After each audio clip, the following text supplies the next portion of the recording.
Hi friends, welcome to Vijaytech 360. In this video we are going to see about the shared responsibility model, which is the new topic added in the SZ900.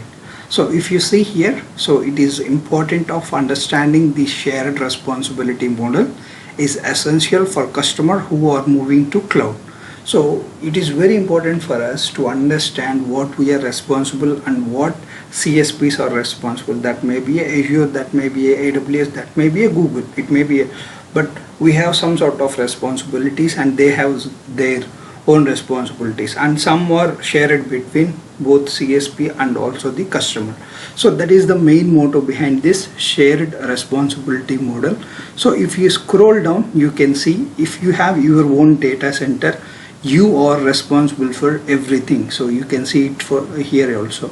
You need to manage your data, you need to manage your application, you need to manage your runtime. That may be a web server, that may be a database, that may be any sort of programming language you install, that may be any application that you are running, and you are responsible for the operating system, and you need to apply the patches by yourself for any sort of security or performance or any vulnerability checks that has to be done. You need to take care of all those, and you need to be responsible for the virtual machines, compute network, storage.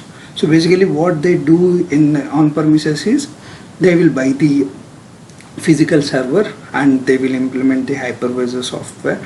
That may be some VMware or any other vendor, okay, and they will divide them into the virtual machines and they will install the operating systems and they will develop the applications on top of that.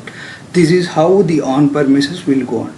But when it comes to the cloud, so we have three types of cloud models, right? One will be the infrastructure as a service, the other one is a platform as a service, the other one is software as a service.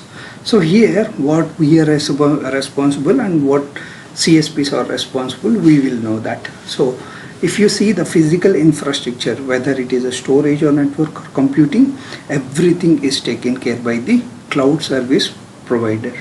Okay, like this is the physical storage, okay, this is the physical connectivity, and this is the physical virtual the CPUs which are there.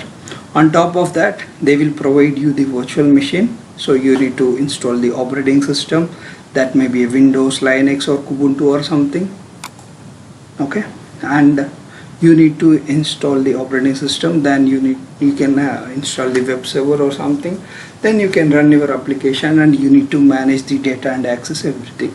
So the first five are responsibility of ours.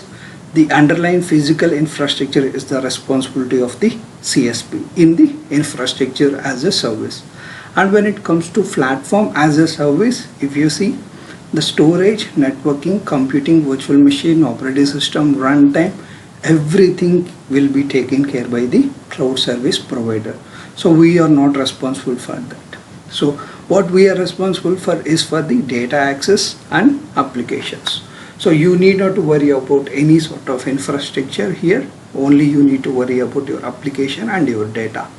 When it comes to the software as a service, so application, runtime, operating system, virtual machines and physical hardware, everything will be taken care by the cloud service providers, and we only worried, we need to responsible for the data and access. So if you scroll down, you can see that here infrastructure as a service requires the most user management of all the cloud services. So the user is responsible for managing the operating systems, data and applications. So some people made in comments also, I'm saying about like why this operating system is responsible, like they are taking care, right? So when it comes to the platform as a service, if there is any security patch, okay, or any sort of performance issues, so the CSP will be taken care in platform as a service.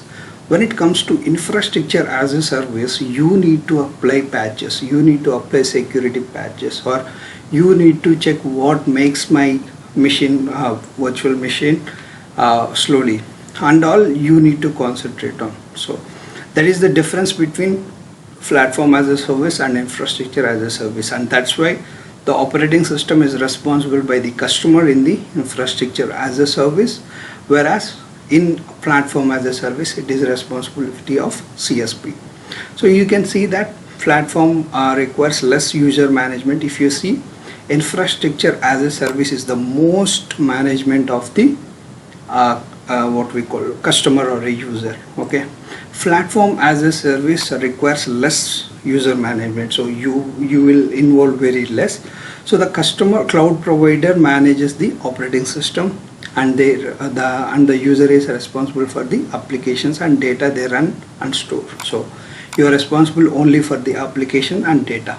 And if you see software as a service, so it is the least amount of the management, where like user is involved very less, and where CSP will taken care by the everything, and the end user just uses the software. Best example is your email, calendar, Gmail, all this comes under software as a service. Okay, so it is important that cloud users understand what they are responsible for to ensure their workloads are managed correctly and don't suffer any downtime. So this is basically the information given about the shared responsibility, and I had discussed what you are responsible and what cloud CSPs are responsible for. So based on your business requirement, you are going to select that particular services. But first example, like if you want to have your own operating system, you want to take risk of your runtime and all, then you can go for the infrastructure as a service. The best example is virtual machine. So if you want to go platform as a service, so we have a service called app services or web servers, where the operating system is taken care by the CSP and runtime is taken care by the CSP. Only thing is you are going to log in, I mean you are going to deploy your application, and you will you can access the data or manage the data, like that you can do it. When it comes to software as a service, as we discussed, like email is the best example for this, so where you are just responsible for the data and access. So I hope this helped you.